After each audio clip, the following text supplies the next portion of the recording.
আবর্জনা পরিষ্কার করতে পঞ্চায়েতে উপস্থিত বিধায়ক বললেন, এদের মনের আবর্জনা পরিষ্কার করতে হবে আগে। আজ পান্ডুয়া গ্রাম পঞ্চায়েতে এসে উপস্থিত হন পান্ডুয়ার বিধায়ক তুষার মজুমদার। এলাকার উন্নয়নের গাফিলতির বিষয়ে নানান অভিযোগ শুনে এদিন পঞ্চায়েতে এসে উপস্থিত হয়েছিলেন বিধায়ক, এমনটাই খবর সূত্রের। পঞ্চায়েতে 30 জন সদস্য সহ প্রধান, উপপ্রধান এছাড়াও ভিআরপি, সিসিটি সমস্ত মেম্বারদের সঙ্গে বৈঠক করেন বিধায়ক তুষার মজুমদার। এলাকার আবর্জনা পরিষ্কার করা, রাস্তাঘাট, পানীয় জল সহ একাধিক উন্নয়নমূলক প্রকল্পের বিষয়ে খোঁজ নেন তিনি। কোন এলাকায় কোন উন্নয়নের কাজ থমকে রয়েছে সে বিষয়েও পঞ্চায়েত প্রধানের কাছে জানতে চান বিধায়ক। এছাড়াও সমস্ত সদস্যদের রীতিমতন ধমকি দেন এলাকায় আবর্জনা পরিষ্কার করবার বিষয়ে। কেন্দ্র সরকারের স্বচ্ছ ভারত মিশনের সলিড ওয়েস্ট ম্যানেজমেন্টের প্রকল্প সঠিক ব্যবহার সম্বন্ধে সচেতন করেন পঞ্চায়েত সদস্য সহ প্রধানকে।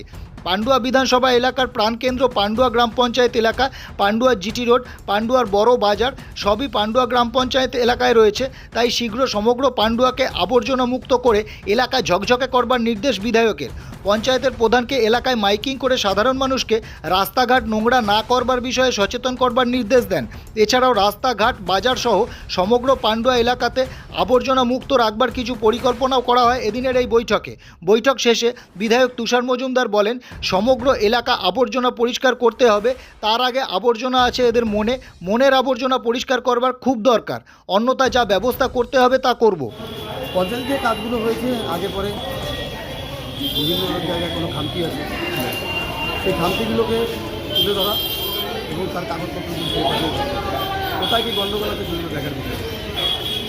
আর সেটা আমাকে এক সপ্তাহের মধ্যে দিতে হবে।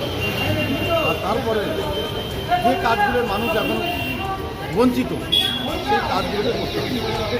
পঞ্চায়েতে হাওয়া খাওয়ার জন্য পঞ্চায়েতের সদস্য, পঞ্চায়েতে কাজ হবে, পঞ্চায়েতে আসবে সাধারণ মানুষের কাজ করা।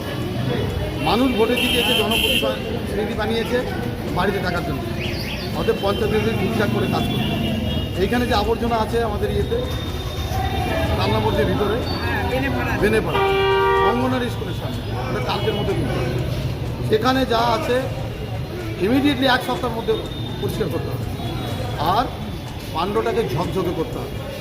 আর যেখানে যেখানে এইদিকে জয়পুর রোড থেকে যে রাস্তাটা স্টেশনের দিকে গেছে সেই রাস্তার টেন্ডার হয়ে রয়েছে, যে টেন্ডার নিয়েছে তাকে ওখান থেকে ক্যান্সেল করতে হবে। কেননা অবিলম্বে হয় কাজ করতে হবে না টেন্ডার ক্যান্সেল।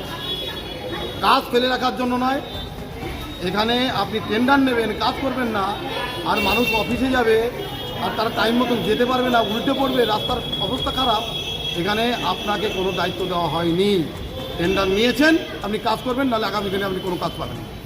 রীতিমতন সদস্যদের ধমকাতে দেখলাম আবর্জনা পরিষ্কার নিয়ে। ঠিক কি আবর্জনা পরিষ্কার? সদস্যরা তারা নজরই করেন না যে কোথায় কি হয়। পাড়াতে তারা ভোট দিয়ে দিয়েছে, তারা নজর করে না যে কোথায় কি হচ্ছে কি না হচ্ছে। ভোটে জিতেছে, হয়ে গেল।